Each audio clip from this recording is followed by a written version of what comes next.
కొంతమంది mutual funds invest చేస్తున్నప్పుడు లేదు అంటే కొంత టైం అయిన తర్వాత చూసుకుంటారు. ఫండ్స్కి సంబంధించి కంపారిజన్ వస్తుంది. ఆ టైంలో వాళ్ళ యొక్క కార్పస్ బిల్డింగ్లో కొంచెం హెచ్చు తగ్గులు కనిపిస్తూ ఉండొచ్చు.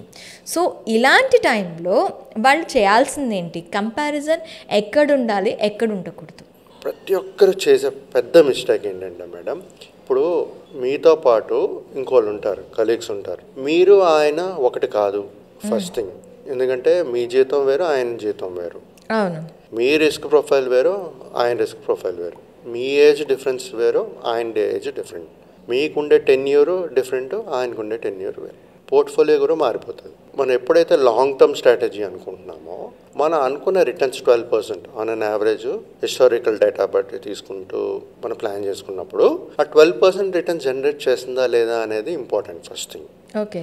అది చేస్తుందా, then we're on track to reach our goal.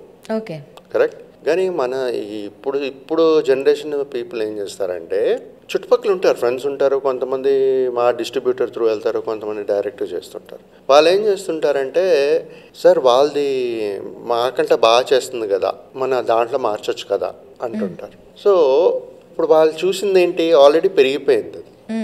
ఇప్పుడు దాంట్లో పెడితే మళ్ళీ పడతాయి, కరెక్షన్ వచ్చింది అనుకోండి, అదే సెక్టర్ లేకపోతే అదే ప్లాన్ పర్ఫామ్ చేయలేదు అనుకోండి, అప్పుడు తగ్గిపోతుంది. తగ్గిపోయినప్పుడు ఏమంటుంది, ఎంతైతే పెరుగుతుందో అంత పడే ఛాన్సెస్ కూడా ఉంటుంది ఎప్పుడు.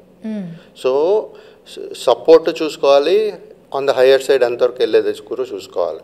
సో దీంట్లో మన అంత ప్రతి ఒక్కరు ఎక్స్పర్ట్ కాదు. ఫండ్ మేనేజరు చూసుకుంటారు, మనకు కావాల్సిన రిటర్న్స్ జనరేట్ అవుతుందా లేదా అనేది ఇంపార్టెంట్ ఫస్ట్. ఓకే. సో మీరు మీ పియర్స్తో, ఫ్రెండ్స్తో కానీ దీనిలో కానీ ఎవరితో కానీ కంపేర్ చేసుకోకండి.